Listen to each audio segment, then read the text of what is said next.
Today we found something in the NBC News archives that has helped us a lot with our continued reporting on the BP oil disaster in the Gulf of Mexico. It's footage that has not been seen in 30 years. We restored it from the NBC News archives today. We think it may provide a key insight into what's already happened in the Gulf and what continues to happen there. That's coming up next. Plus, more Geek Week ahead, including me sort of panicking about being on a helicopter. That's coming up. Today in Alaska, crude oil production was all but stopped on the North Slope. Oil companies operating there were told to cut their production by more than 80% after thousands of barrels of crude oil spilled from the Trans-Alaska oil pipeline. The 800-mile Trans-Alaska oil pipeline, at least for right now, is shut down. That spill in Alaska is happening, of course, in the shadow of a much larger spill in the Gulf of Mexico. And actually, you know what, if it's okay with you guys in the control room, I think we should probably just have me stop doing this now and let the gravitas white guy anchor do this part. Let's do that. In Alaska, the pipeline has been repaired. Oil is expected to flow again today. But that crack that developed Sunday allowed 1,500 barrels of crude oil to escape. 700 barrels recovered. And in the Gulf of Mexico, oil workers are trying to handle a much larger oil spill. A burning offshore oil well is dumping 30,000 barrels of crude each day into the Gulf. Was from 1979, June 13th, 1979, that NBC News anchor reporting on a pipeline spill in Alaska on the same day that an oil well was leaking out of control and burning in the Gulf of Mexico. 31 years ago, in June 1979, an oil well called the Ixtoc blew out in the Gulf of Mexico. It started spewing thousands of barrels of crude oil into the Gulf every day. And it's not just the disaster itself that should sound familiar to you, it's also the techniques that they were using at the time to try to contain the spill. To drop chemicals on the oil, but there is a shortage of aviation fuel down there. And workers are also putting up a mile-long boom. They're putting it into place. They're trying to contain the oil slick in the Gulf of Mexico. Chemical dispersants being spread across the Gulf by plane, mile-long booms being set up to contain the oil slick on the surface. If you close your eyes and you just listen to these news reports from 1979, you would be forgiven from thinking the Ixtoc rig erupted in the middle of the night in 1979 in June as it was drilling for oil in the Gulf of Mexico. The drilling was being done by a company called Sedco. Sedco later became known as Transocean, the operator of the rig that blew up this year in the Gulf of Mexico. The reason the Ixtoc explosion turned into a massive uncontrolled leak 30 years ago is because the well's blowout preventer malfunctioned. Sound familiar? The blowout preventer failed to stop the Ixtoc leak, and what followed was an environmental disaster the likes of which the country had never seen before. Floating barriers are still being stretched across the waterway near South Padre Island to keep approaching oil from spoiling this popular sport fishing area, which is also vital to shrimp fishing and endangered wildlife. Oil skimming vessels are also being put into service to catch any patches of oil which may get through. About 5 miles offshore, another team of private oil containment workers is prepared to intercept drifting oil before it gets to land. The Coast Guard has already said it will be impossible to get it all, and they're particularly concerned about oil moving underwater.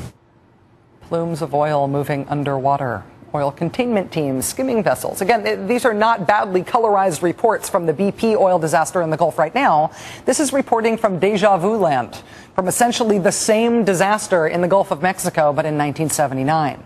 The only thing missing back then was worries that the loop current would carry the oil out of the Gulf of Florida. Oh, wait. There is now a distinct possibility that oil spilling from that runaway Mexican well could spread as far as the Gulf Coast of Florida. That from an official of the EPA.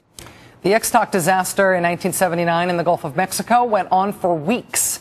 Then weeks turned into months. The reason it went on for so long is because even though oil companies were allowed to drill offshore like that, it turns out they didn't know how to stop a leak when disaster struck. Nothing they tried worked. In the Gulf of Mexico, rain and heavy seas are hampering efforts to cap a Mexican oil well it has been spilling since June 3rd, the worst spill in history. Workers are trying to put a giant cone over the well. Despite inclement weather, they may try again today.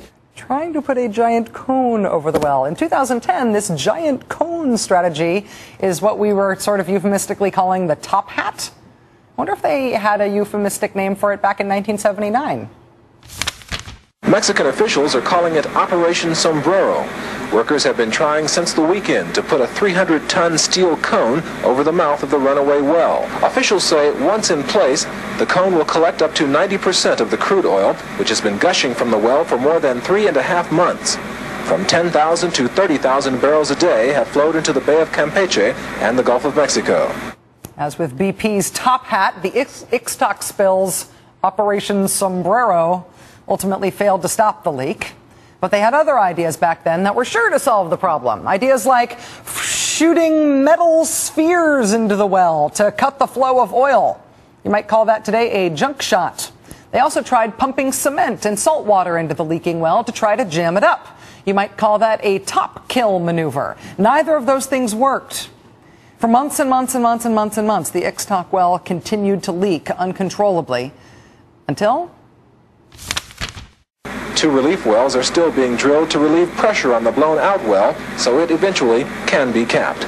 Relief wells. 9 agonizingly long months after the Ixtoc well exploded, a pair of relief wells finally allowed the engineers to cap the leaking well. That was 31 years ago. I am 37 years old, and this happened when I was 6. Those haircuts are back in fashion. And the stuff that did not work back then is the same stuff that hasn't worked now. Same busted blowout preventer, same ineffective booms, same underwater plumes, same toxic dispersant, same failed containment domes, same junk shot, same top kill. It's all the same technology. The Ixtoc well, which couldn't be plugged for 9 months, was in roughly 200 feet of water.